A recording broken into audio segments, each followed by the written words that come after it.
was unskilled, and you trained me. I was forgotten, and you reached out to me. I was fatherless, and you nurtured me. I was broken, and you mended me. As Jesus says, whatever you do for the least of these, you do unto me.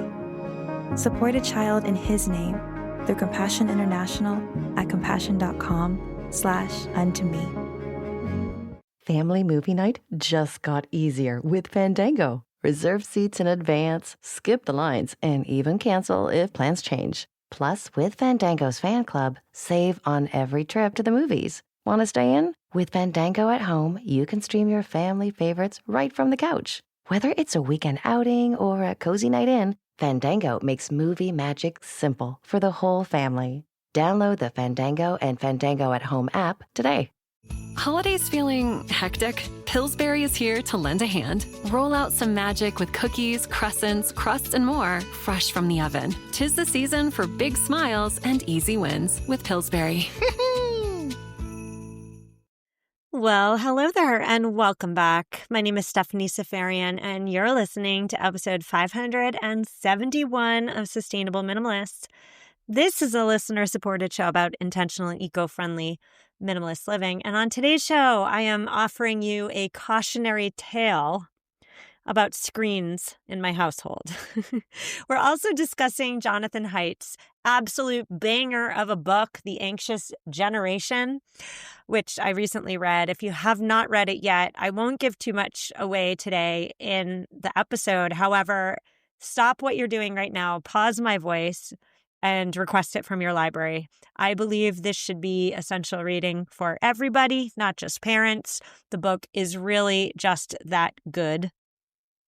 So now on today's show, it's just me and you. I have not created a me-only episode in a long time. So if you missed them, I'm back. Well, hello. If you really wish this was an interview, I'm sorry. We'll be back with an interview next week. But today it's just me and you, and I'm talking about what happened when my husband and I gave our eldest daughter, she's 11, her name is Ani, a little bit of freedom with regard to screens. Now, I'm going to tell you the story, but I'm just going to give you the ending of the story right now so that you know where this is going. We gave her a bit of freedom with screens. It was an absolute disaster, and so we took them back.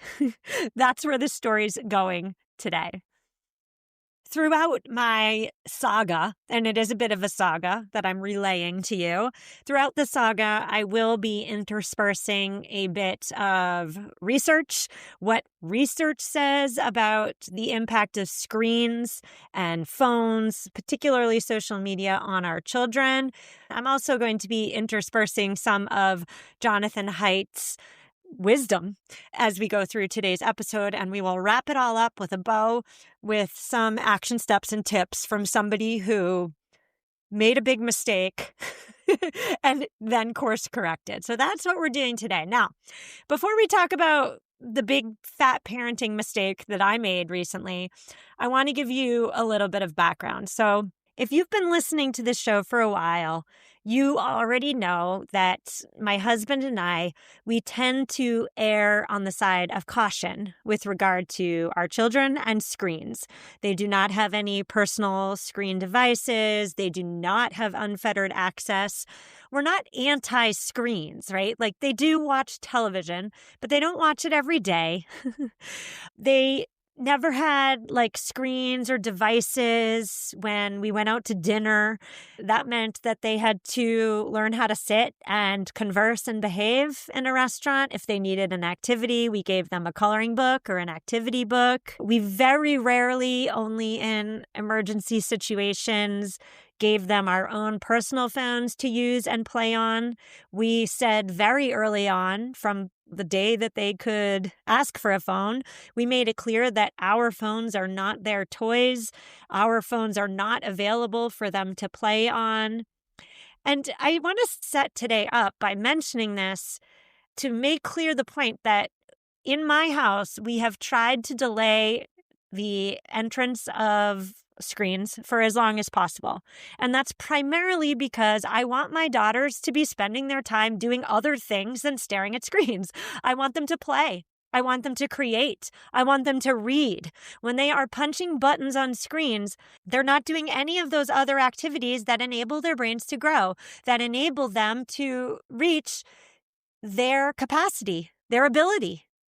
I believe that childhood is a time for playing, for learning, for trying new things, for failing, for exploring interests, and for just sucking the marrow out of life. And I don't believe there's any marrow to be sucked on screens, generally. I'm looking at my own life and my own experience from screens as evidence of that. I have talked many times on this show about the ways in which my own cell phone use, my own smartphone and social media use has, I believe, detracted from my own quality of life. So in general, I've tried to delay that from happening to my children who are exuberant and they love life and they're happy and they play and read an awful lot.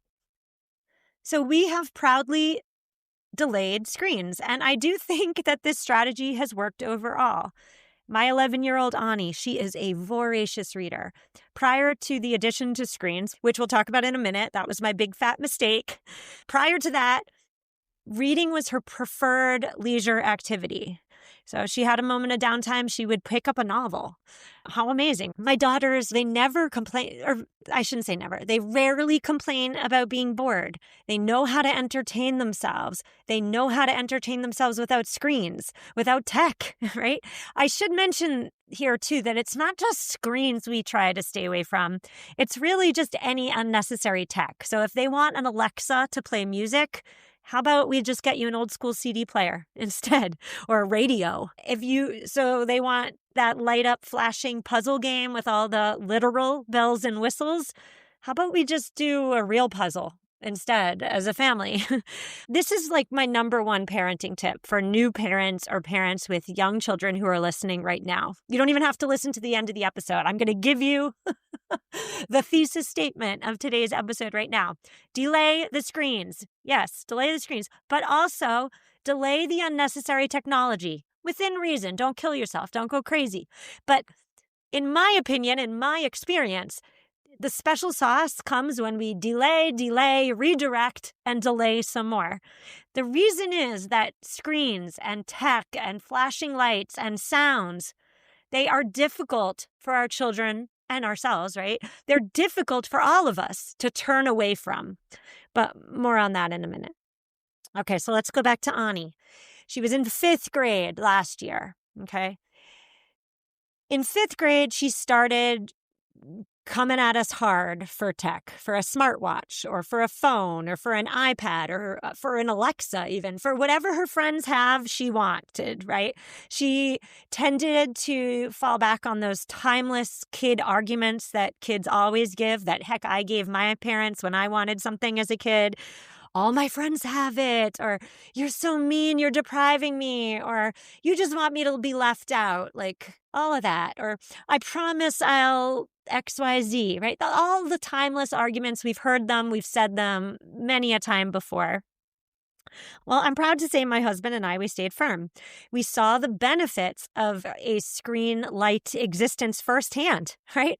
My daughters, and I'm going to tap myself on the back right now, but I'm doing so before I tell you about our big fat mistake. I'm not nearly as perfect as this is going to make it sound, but my daughters are very well adjusted. They are excelling at school. They have plenty of friends. Their social, emotional, and academic development both are age appropriate. Again, I don't want to toot my own horn, but I'm feeling pretty darn good about myself and my parenting when my daughter's in 5th grade. Everything is going great. I've got this. I've got parenting. Okay, well, things are about to take a nosedive.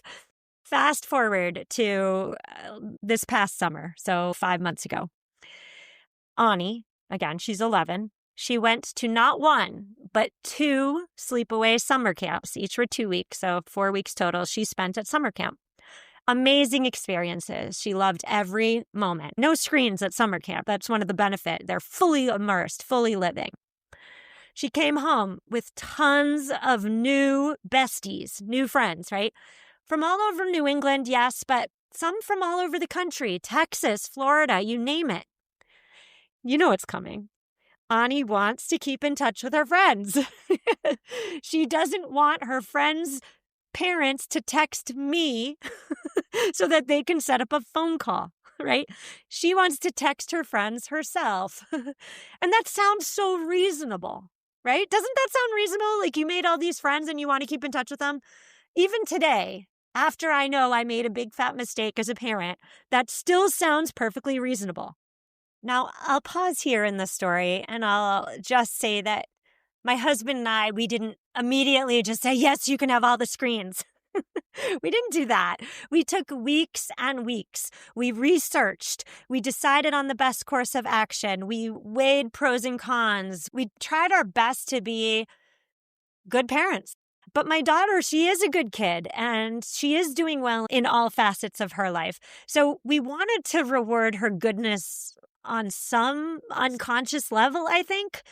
But we did end up rewarding her goodness in the wrong way. So what did we end up doing? Again, don't do what I did, parents. We'll get to that in a minute. But in my closet, I had an old busted iPhone.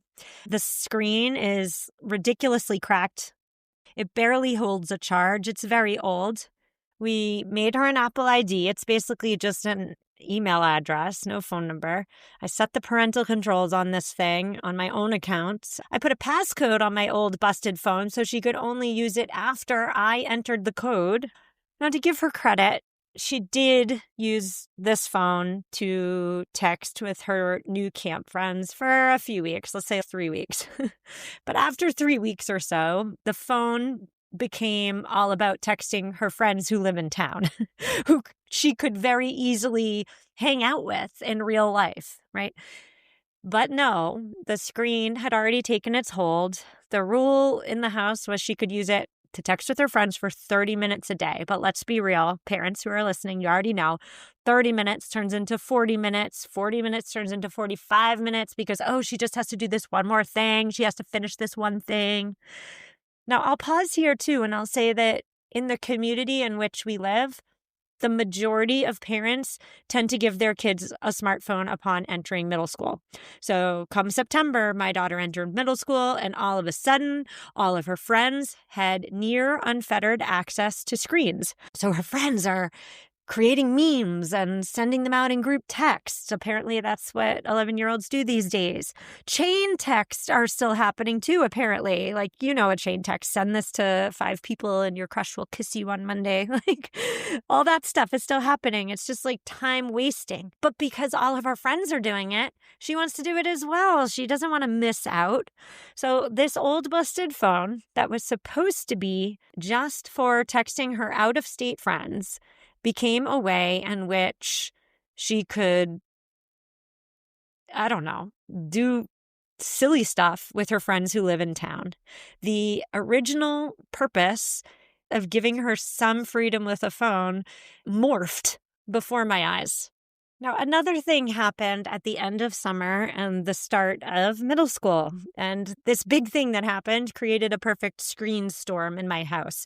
That thing that happened was on the first day of middle school, her school gave Ani a Chromebook to take to and from school every single day. So it's a laptop.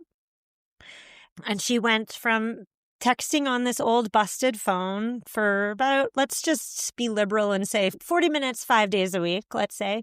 She went from that to having unfettered access to a screen 7 days a week.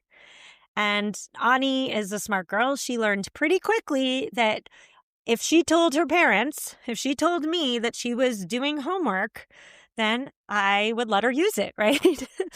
You got to use it for your homework. School gave you this thing. Now, this right here, if I had to look back and choose a moment, this right here is the moment when everything went downhill. The moment she came home with this Chromebook, and yes, I mean, there are controls on it. She cannot get on social media. She cannot get on websites with inappropriate content. She cannot message anybody. Back to that in a minute, because kids are smart and kids can get around stuff. But the Chromebook is a screen. And so here's my point. The screens themselves are addictive, even without the social media, even without the adult content, even without the video games, right? The screen itself, with its countless distractions, its pings, its games, its flashing lights, its opportunities to click here, there, and everywhere. The screens are addictive. Now, healthy brain development depends, according to Jonathan Heidt, the author of The Anxious Generation, healthy brain development depends on getting the right experience at the right age in the right order. And phones and screens in general just jumble this all up. Tweens and young teens, I should say, should be playing in real life. They should be hanging with their friends in real life. They should be having downtime to let their imaginations wander. They should have time in their schedule so that they may pursue their interests, try activities on for size, see how they fit, go down the rabbit hole with some, abandon others. That's what childhood is for. But when we give our children screens too young, according to Heidt, what we're really doing is we are depriving them of their childhood. So my husband and I, we made some fatal errors right here and now. Number one, we let her use the Chromebook in her bedroom. Big mistake. We thought she was doing homework. She wasn't doing homework. Spoiler alert, everybody. So we let her use it whenever she wanted, wherever she wanted. At first, we didn't have a time in which the screen needed to be turned off at night and put away, right? So she was using this thing right up until bedtime. Another big mistake. A third mistake here, we believed her when she said she was using it for homework. Again, she was a good kid. She is a good kid, but we never had any reason to question her, suspect her. We believed her. But at the end of the day, when she's using this thing for 5 hours a day, every afternoon, you start to wonder. I started to wonder, how much homework does a sixth grader have? And so around this time, we're in mid-September now, we also started seeing major changes in Ani's behavior, but also in her personality. And when I say major changes, I mean major changes. Ani no longer picked up books in her leisure time. She picked up her computer. She started verbalizing that books are boring. Never heard that out of her mouth in the entire 11 years I've been her parent. When we told her that she wasn't able to use her computer, she sat around the house moping. She was glum. She just stared out the window and was all lethargic. She seemingly lost her ability to entertain herself without a screen overnight, like in the snap of a finger. She lost that ability. Now, perhaps most concerning, all of those changes are very concerning, but perhaps most concerning as a mom was that I observed the light go out from her eyes. And I don't say that to be hyperbolic. I say it because it's what I observed and saw. All the quirkiness, all the giddiness, all the youthfulness that defined her 11-year-old bubbling, happy personality, all of that disappeared in just 3 weeks. Now, I did do a deep dive snoop into her computer. I am not too good to snoop. I snooped my heart out. Surprise to no one, she was not doing homework for 5 hours a night. She was playing online computer games, which for whatever reason weren't blocked. She was using the Paint program, perhaps most ingenious. Now, I got to give it to her. I got to give credit where credit's due. Like, this is ingenious, I have to say it. So Ani and her best friend, they started a Google Doc, a shared Google Doc, and they wrote back and forth in real time. So it's basically texting, right? They figured out a way to text on a school Chromebook. That's amazing, but it's also horrible. Okay, so Ani is reading less or none at all. She's spending less time with us, her loving family. She's moody, she's grouchy, she's cranky, which may be due to the screens or frankly, it may be due to the hormones. I'm still not sure on that. But there is now an awful lot of strife in our home. And this is also when the tech battles started. My husband and I tried to retroactively now put restrictions on the Chromebook.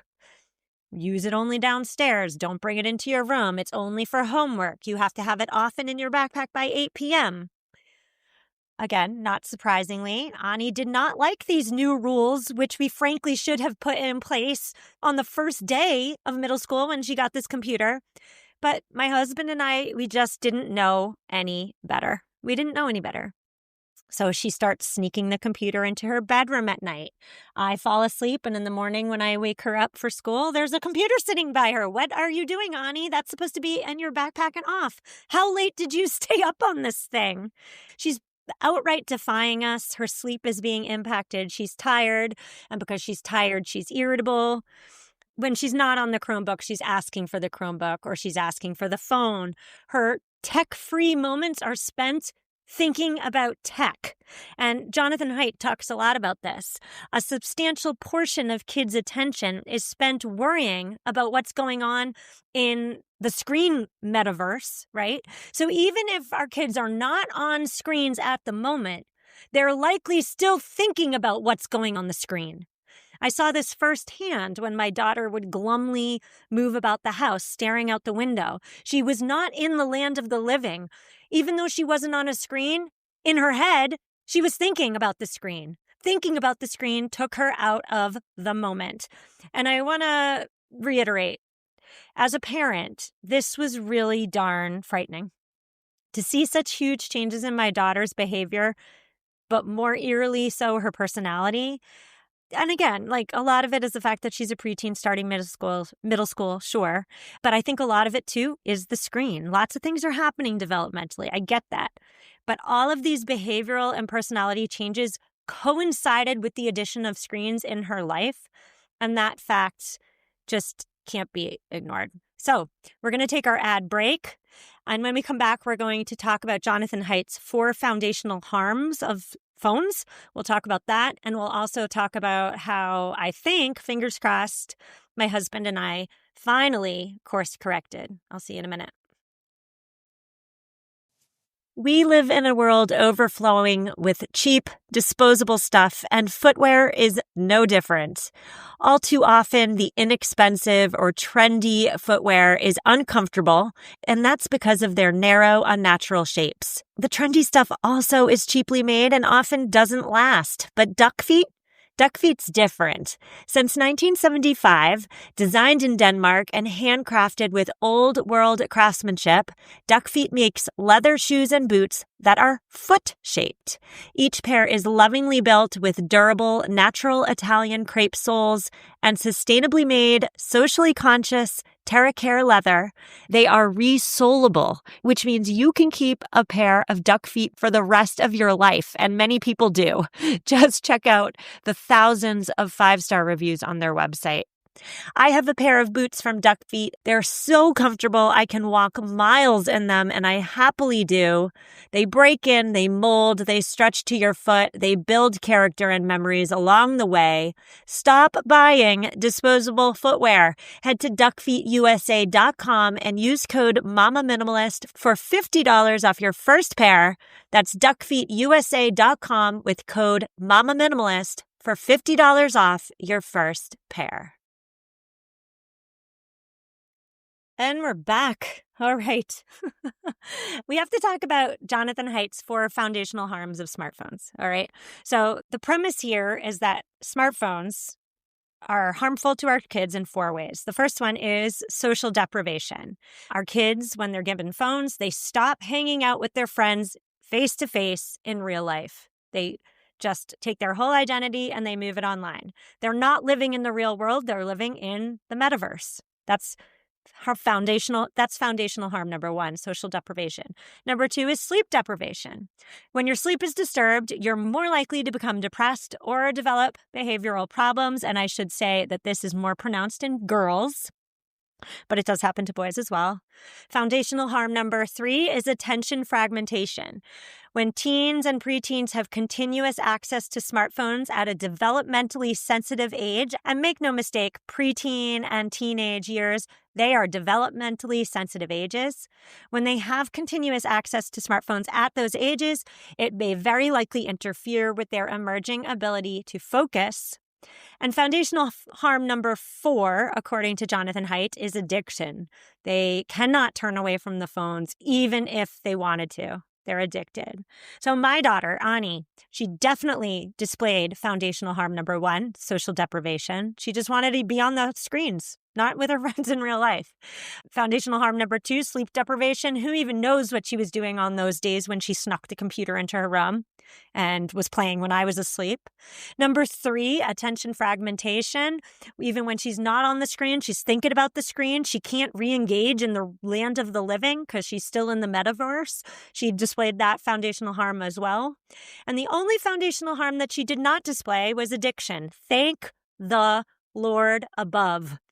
She eventually defied us one too many times that we laid down the hammer on the computer, let's say. We told her she can only use it for homework, nothing else. She has to use it in the kitchen. We sit right next to her as she uses it. And then it gets powered all the way down, and I take it. It's really sad that it came to this, but 2 things. Number 1 is she does not have the wisdom or the maturity to be able to put limits on her own screen time, unfortunately. And number 2, seeing the light go out behind my daughter's eyes made me really darn desperate to get that light back. So there is a happy ending here. And I know it's not an ending because the screen battles are really just beginning. So it's a happy ending with a little caveat. My daughter is back to where we began. Since laying down the hammer, this house is once again extremely tech limited. And guess what? My daughter's also back. Yes, she is. She's reading again. She's reading like 3 gigantic chapter books a week. She's doing needlepoint for fun. She's drawing. She's doing gymnastics in the basement. She's smiling again. She's back to the land of the living. And as a parent, it's my job to make sure she stays there, right? Even if that means being mean and saying no to tech. That's my job. Because kids are not, or I shouldn't say all kids, my kid is not mature enough to put limits on her own screen time. Now, if you think this is just Stephanie, like this is a Stephanie-specific story, and this isn't how it usually works in households, I suggest you think again. Talk to your friends who have older children and ask them how the screen situation is going on in their own house. I was chatting with someone, and I won't use their name because I didn't get their permission, but she had a very eerily similar story to mine. They gave their daughter a phone at 13 with lots of restrictions. But even with the restrictions, she was constantly checking it. My friend said that the phone seemed to take the drama of middle school and multiply it. Those are her words. My friend's daughter also got sneaky when limits were placed. The daughter stole a phone from the box of old phones and secretly used that for about a year or so. So when the parents are thinking the daughter's not using much phones, the daughter is actually having unfettered access to the internet for a year. And yes, there were behavioral and personality changes. Her daughter became depressed, anxious, just not herself. And this was a child who was thriving prior to the phone. And so my friend, too, she would say if she could do it all over, she would delay, redirect, and delay. Hide all the old phones that aren't being used. Definitely don't do what I did and give them to your child. Write up a technology agreement and make sure everybody adheres to it, parents included. It's really easy for us as parents to fall into like the hypocritical trap of putting restrictions on our children and then using our phones 24/7, right? Now, my friend did say that since they've taken away the stolen phone and put more guidelines on tech usage, their daughter has gone back to being the daughter they used to know. And that's what I really want to get here today is, number 1, if you're a parent of young children and you haven't given them screens yet, don't give them screens. Just don't do it. And if you've already given your children screens, it's not too late to take them back. It's not too late. Now, I am not at all proud of the way that my husband and I handled screens. We should not have encouraged texting with her camp friends. We could have just got a landline and had her call her friends. That's really what we should have done, and I wish we had. We should have immediately put limits on the Chromebook, which was given to her by school. I thought, oh, but school gave it, it must be fine. It's not fine. I will say we did do one thing right, which is we backtracked the second we noticed a problem. And even better was we backtracked before Ani got addicted to social media. She was not on and she never was on social media. Thank the Lord above. But one point that Jonathan Heidt makes in his book that I want to make really clear today is that kids are highly susceptible to both conformist bias and prestige bias. So conformist bias is doing whatever most people are doing. It's fitting in, conforming, right? Kids want to conform. They want to be part of the herd. And prestige bias is doing whatever the popular kids are doing. On social media, the popular kids are the influencers who got lots of followers, lots of likes, right? And on social media in particular, young people are often learning ways of talking and behaving and emoting that may backfire in real life, because on the internet, the influencers tend to be extreme, right? They tend to stand out. They tend to buy more, act more, whatever. They're playing a part, essentially. I'm going to quote Jonathan Heidt here. He says, social media is a fountain of bedevilments. It trains people to think in ways that are contrary to the world's wisdom traditions. Think about yourself first. Be materialistic. Be judgmental. Be boastful. Be petty. Seek glory as quantified by likes and followers. End quote. So what's my point here? My point is, if we don't want our kids to act ridiculously like people are acting on social media, don't give them access to social media. Social media is propagating every single thing that's wrong about our culture. The overconsumption, the quantity of followers over quality of relationships, the just like general materialism and fakeness. That's what's happening on social media. So if we don't want our kids to buy into that and think that's what they need to do to be cool, then don't give them access to social media. And so when it comes to the action steps, I've already said them multiple times, right? But delay screens for as long as possible. No, it won't be easy. But parenting was never meant to be easy. Parenting is really darn hard. Giving in with regard to screens may provide short-term reprieve, but it may very likely also be setting you up for long-term struggles down the line. Now, of course, I have never met a parent that doesn't want what's best for their child, but as more parents give their children phones, pressure grows on the remaining kids and parents until the community reaches that unfortunate equilibrium in which everyone really does have a smartphone, everyone really is on their phones all the time, and the play-based childhood is over. I think in my own neighborhood, when the kids were younger, the kids were outside running around in everybody's yards, no borders, just being free. Free-range parenting personified.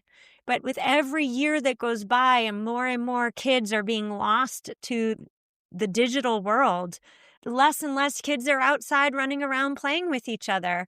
It's so sad. At the bus stop, kids are staring at their phones, not talking to each other. There's 6 kids waiting for the bus and they're all on their phones. That's so sad. So don't give your kids phones. It's hard, but you can do it. If you have already given in with the screens, know that it's not too late to pull them back. It is not too late. It's just not. You can take them back. Just be honest with your child and say you've made a mistake and retroactively put on those limits. I also suggest, too, err on the side of being too strict. Be willing to be the mean parent. Your job is not to be fun. Your job is not to be well-liked. Your job is to do what's best for your child. And 99 times out of 100, doing what's best for your child means delaying the screens. Jonathan Heidt calls social media platforms the most efficient conformity engine ever invented. Social media shapes our children's mental models of acceptable behavior in a matter of hours. So if you don't want your kid to act like a TikTok influencer, don't give them access to TikTok. It really is that simple. Don't let screens in bedrooms. Keep them where you can see them. My friend made the suggestion of having rules, putting them on the fridge, and making everybody sign the piece of paper. Family-wide rules. And remember, too, if you're thinking about maybe it's time to give my kid a phone because, I need to reach them here or there or everywhere, 2 things. Number 1, if there's an emergency and your kid has a phone and calls you and tells you there's an emergency, there's very little you can do. right? Just being notified that there's an emergency doesn't mean that you're going to be able to stop the emergency from happening. So I think about that a lot. Like this is the era of, God forbid, school shootings or, I don't know, kidnapping, whatever the emergency is. If your kid has a phone and calls you and tells you about the emergency, like, what are you going to do about it? You're not a first responder. So let that go. Kids did not have access to their parents, and parents did not have access to their children via phones for millennia. And somehow kids still grew up into adults. So that's number one. But number two, remember, if you're thinking about giving your kid a phone or a screen of some sort, the presence of screens reduces their interest in all non-screen-based forms of experience. So ask yourself, do you want your child to stop engaging in their real-world hobbies?